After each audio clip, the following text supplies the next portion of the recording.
ఆరోగ్య సంరక్షణ భవిష్యత్తును రూపొందించడంలో నాయకత్వం కీలక పాత్రను హైలైట్ చేయడం జరుగుతుందని DME NTR health university vice chancellor doctor DSVL Narasimha పేర్కొన్నారు. కాకినాడ నగరంలోని ఫ్యాబిన్ కన్వెన్షన్ హాల్లో 78వ ట్రైన్డ్ నర్సుల అసోసియేషన్ ఆఫ్ ఇండియా ఆంధ్రప్రదేశ్ రాష్ట్ర సదస్సు జరిగింది. ట్రైన్డ్ నర్సుల అసోసియేషన్ ఆఫ్ ఇండియా ఆంధ్రప్రదేశ్ శాఖ కార్యదర్శి ఏపీఎన్ఎంసీ రిజిస్ట్రార్ కె సుశీల్ అధ్యక్షతన జరిగిన సదస్సులో ముఖ్య అతిథిగా DME health university VC doctor DSVL Narasimha పాల్గొనగా విశిష్ట అతిథులుగా Indian resuscitation council federation chairman doctor SSC Chakrarao, association south region vice president doctor Johnny Kemp, deputy director of nursing professor S జ్యోతిలు పాల్గొని జ్యోతి ప్రజ్వలన చేసి సదస్సును ప్రారంభించారు.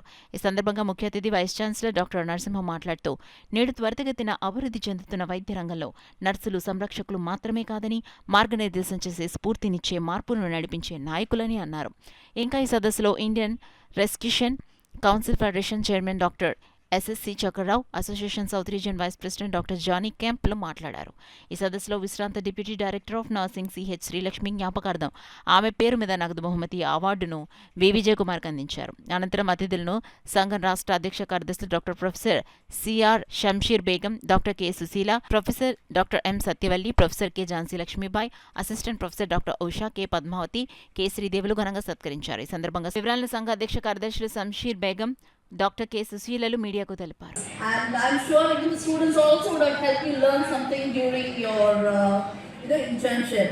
And I want to remind all of you that if you want to become a leader in TNI, groom yourself from today to inspire, influence and motivate others by possessing both hard skill and soft skill. Yes, for the hard skill, you ought to be a king of information. I mean, you have to have versatile knowledge for your team members, and secondly, possess technical skills too. Of course, your social skill constitutes. We have developed the Indian guidelines where not much of facilities are available in our hospital and even outside. So we just wanted to teach you how to resuscitate a person, especially even outside the hospital or within the hospital. Within the hospitals, we have very specialized nurses in the critical care, in the emergency area or the casualties. Association of India Andhra branch doctor Shamsher Begum నండి. So ఈ సదస్సుకు విచ్చేసిన అందరికీ ప్రముఖులకు మనస్ఫూర్తిగా శుభాభినందనలు తెలుపుకుంటున్నామండి. Next ఈ సదస్సులో లీడర్షిప్, నాయకత్వం గురించి ఎక్కువగా చర్చించబోతున్నాము. అది ఏ విధంగా హెల్త్ కేర్లో ప్రొఫెషన్లో ఉపయోగపడుతుంది, ఏ విధంగా ముందుకు తీసుకొని పోవాలి, ఏ విధంగా వివిధ హెల్త్ కేర్ ప్రాబ్లమ్స్ని ఏ విధంగా నివారించగలుగుతాము అనే దానికి పాలసీస్ అవన్నీ కూడా చేస్తాం. దాని గురించి చర్చించడం అవుతుందండి. అంతేకాకుండా ఇక్కడ ఒరేషన్ అవార్డు కూడా ఇవ్వడం ఈ సదస్సులో ఒక ముఖ్యమైన భాగం అండి. మందికి పైగా ప్రతినిధులు హాజరయ్యారు. దాంట్లో train nurses and student nurses కూడా ఉన్నారు. ఈ సమావేశంలో, ఈ సదస్సులో ముఖ్యంగా నర్సింగ్లో నాయకత్వం యొక్క ఇంపార్టెన్స్ గురించి, దాని ద్వారా స్ఫూర్తిదాయకమైన దృష్టితో నర్సులో చేంజ్ తీసుకురావడానికి ఈ సదస్సులో స్పీకర్స్ మాట్లాడబోతున్నారు. ఇప్పటివరకు ఇనాగరేషన్ జరిగింది. ఇంకా ఈ సెషన్ నుంచి కూడా స్పీకర్స్ కొన్ని సైంటిఫిక్ పేపర్స్ కూడా పిల్లలు ప్రజెంట్ చేయడానికి సిద్ధంగా ఉన్నారు.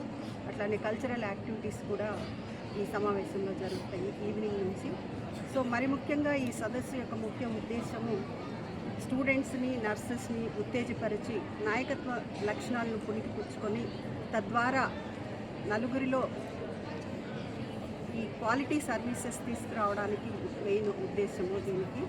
సో దీనికి సంబంధించిన సమాచారం అంతా కూడా ఇప్పుడు స్పీకర్స్ మాట్లాడబోతున్నారు. 78th TNI train nurses association of India వాళ్ళ తరఫున స్టేట్ కాన్ఫరెన్స్ జరుపుకుంటున్నాము. దీంట్లో దగ్గర మనకి 2400 మెంబర్స్ త్రూఅవుట్ ది స్టేట్ వచ్చి అటెండ్ అవుతున్నారు, డెలిగేట్స్ కాకుండా. దీంట్లో not only train nurses, student nurses కూడా పార్టిసిపేట్ చేశారు. ఈ ప్రోగ్రామ్ వల్ల వీళ్ళకి various medical nursing education programmes వల్ల వేరియస్ సెమినార్స్, లెక్చర్స్ అవన్నీ జరుగుతాయి. దాంతోపాటు కల్చరల్ యాక్టివిటీస్ కూడా జరుగుతాయి. ఇలాంటి ప్రోగ్రామ్స్ ఉండటం వల్ల వీళ్ళందరిలో ఒక యూనిటీ కలగటం, నర్సింగ్ ఎడ్యుకేషన్లో ట్రాన్స్ఫర్మేషన్స్ ఏం జరుగుతున్నాయి, అప్డేట్స్ ఫాలో అవ్వడం అది జరుగుతుంది. ఇలాంటి మీటింగ్స్ తరచుగా జరగడం వల్ల నర్సింగ్ అసోసియేషన్ వాళ్ళకి స్టూడెంట్స్కి వాళ్ళకి బాగా ఉపయోగపడుతుంది.